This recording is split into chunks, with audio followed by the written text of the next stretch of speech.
Let's do this. Yeah, whenever you're ready. Yeah. Hi, Johan. Hello. What's on your table? The planet. Yeah, right. We had to make sure that we can touch people, give hope, but also lead the industry to a more sustainable future. And of course also financially, so that we stay resilient.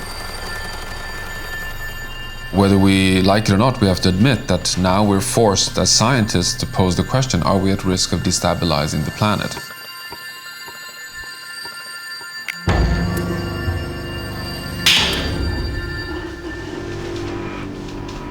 To begin with, we have just 10 years now to turn things around. We need to cut global emissions by half, and we need to halt biodiversity loss. And simply, it's like having this oil tanker running at full speed in the wrong direction, and we have to not only pull the brakes, but turn 90 degrees on a completely new trajectory.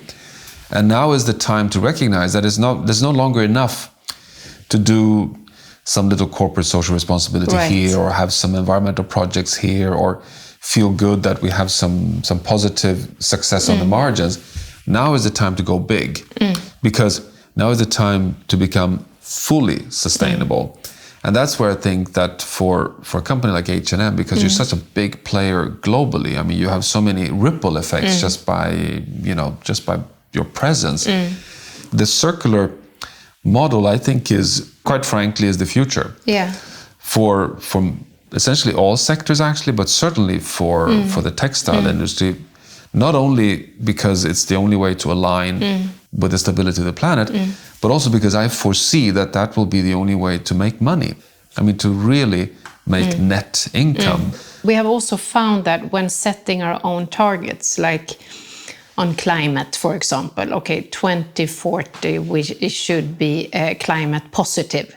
It's a difference from setting such a goal. It's not about doing less harm. It's about turning it into something fundamentally good. But of course, when you set these kind of long-term targets, you need to also do some sub-goals, so that you see, okay, what's the next step? Otherwise, you would think somebody else will fix that. And it's the same with biodiversity and commitments that we have made, that we want to have a positive impact. And that gives a totally different energy, obviously, and a different kind of urgency to the whole question. The key is that circularity will bring profitability, otherwise it's not sustainable at all. But I truly believe that's the future. That's kind of, at least for me, the solution to the decoupling.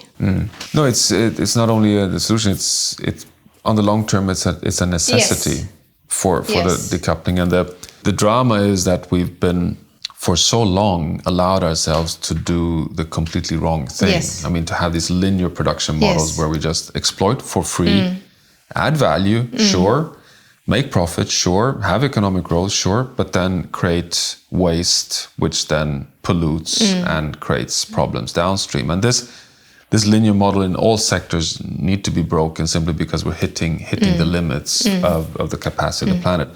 I do think that where we have a sense of urgency, that's to move much faster. And how can we do that? Because we're dependent on different techniques to be there. We have to change the supply chain if it's going to be fully circular.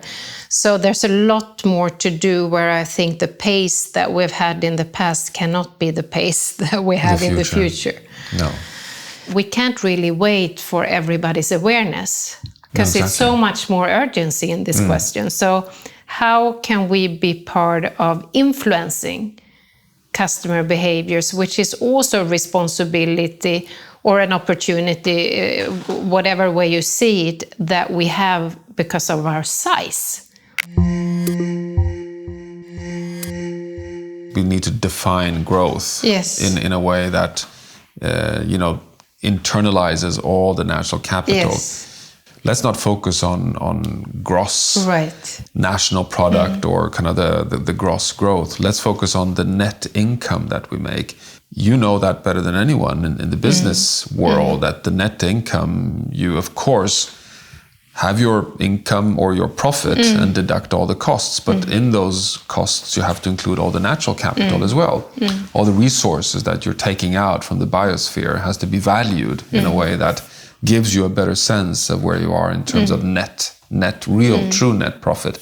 We also need to look at how do we diversify the different revenue streams. So the renting we have started with, or fixing broken garments, or looking at these kind of different business models. That's a different way of finding revenue streams that are more kind of circular in themselves, or kind of make sense when decoupling growth from the use of natural resources. But for us, it's really about doing it faster, changing our core, and also looking at new type of growth. But then also on your point about decoupling, I mean, I think it's that's the holy grail for the world, to be able to show that we can have good economic development while reducing the negative impacts. Yes. The problem is, as you know, that when you look at the experience, not many have succeeded. In fact, a country like Sweden has decoupled officially, but that's only because we are importing so much of our consumer goods. Right.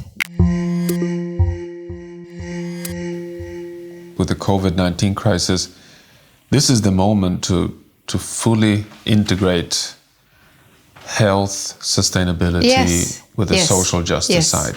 When I see who's suffering most, at least with my perspective, looking at the business of the H&M Group, that's obviously the production countries. It becomes so clear how everything is connected. Yeah, exactly. That you can't talk about sustainability only as the planet or environmental questions.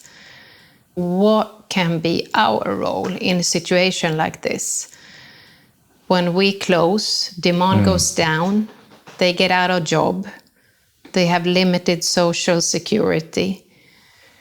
How can we come together and be part of solving that in a good way? I find that that we're faced with two challenges. I mean, one is the social justice challenge, that now that we are such a big world on such a small planet, we have to share the remaining space on Earth in an equitable way.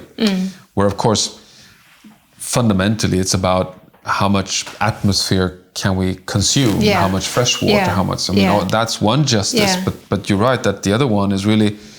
So how do we secure that people have, some safety nets in life? Yes.